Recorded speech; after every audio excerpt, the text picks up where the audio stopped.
South India. What does this term remind you of? South Indian food? Or the culture? Or the ancient architecture, especially the temple architecture? Or simply said, the more peaceful, rather the better part of India? You can pick any of these, and I'm sure based on your own experiences or based on your own impressions, readings, you would have some kind of impression of South India. Although, of course, there was no such political entity called South India, historically speaking, it has only come into picture when we got India as a nation state. But still, in terms of its cultural, geographical, or geopolitical relevance, we should spend some time reading about South India. And that's why I picked this book, which is called Modern South India, A History from the 17th Century to Our Times. It is written by Rajmohan Gandhi. And as you know, this week I'm discussing different books on India and which bring something fresh to our knowledge. When you read about the history of India, whether we talk about the medieval times, whether it was the Mughal Empire or different Turkic or Arabic invasions, most of the time we spend our time on the north or the central parts of India. Very rarely we go to the south of it and we find out what was going on in the southern parts of India. And I thought it's a good opportunity to explore that part, especially the history of it.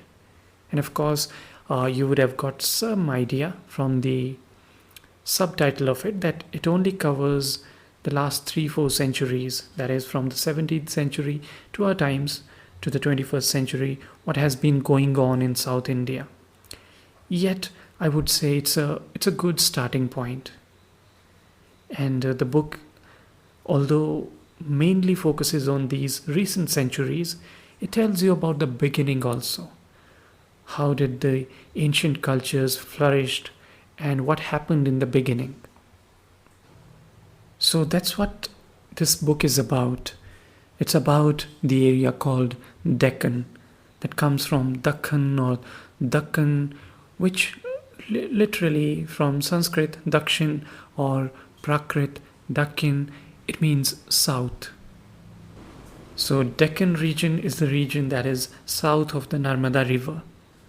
And historically speaking, this region, we define it by 4 of its fundamental pillars, 4 powerful cultures.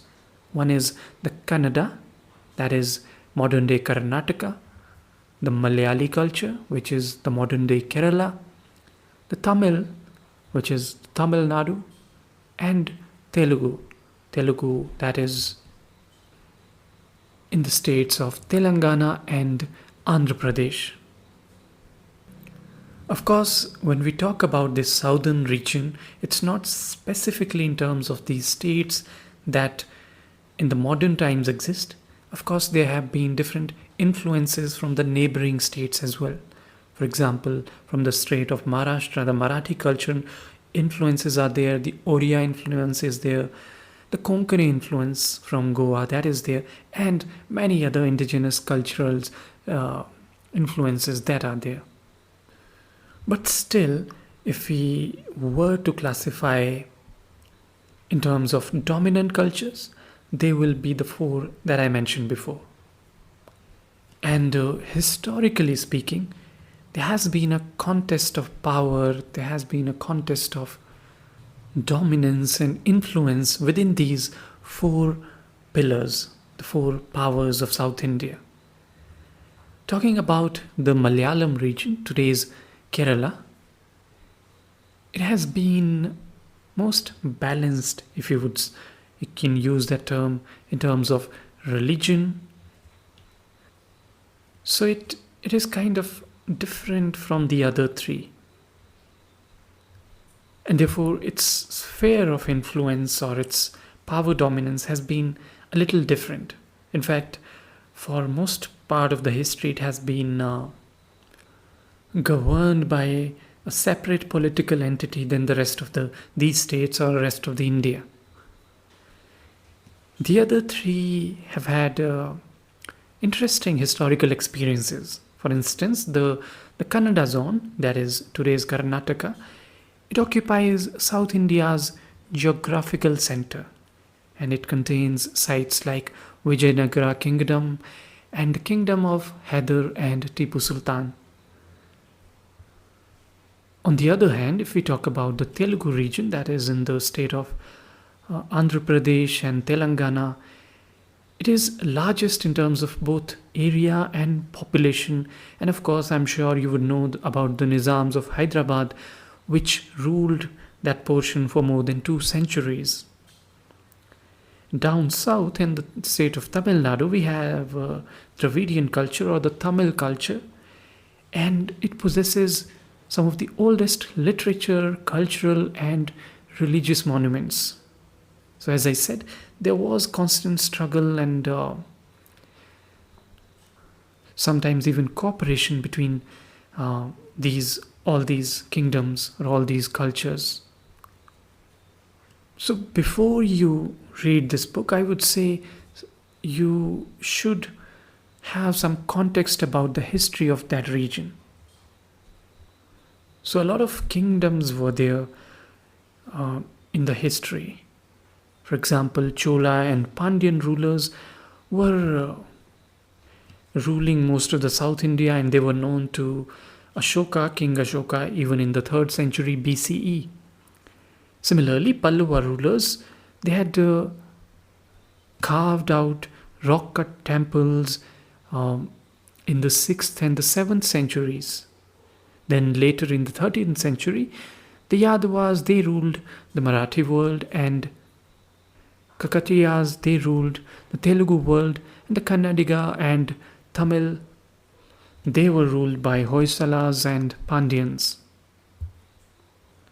So most of the invaders that came through north of India, they, in a number of times, they couldn't reach down south.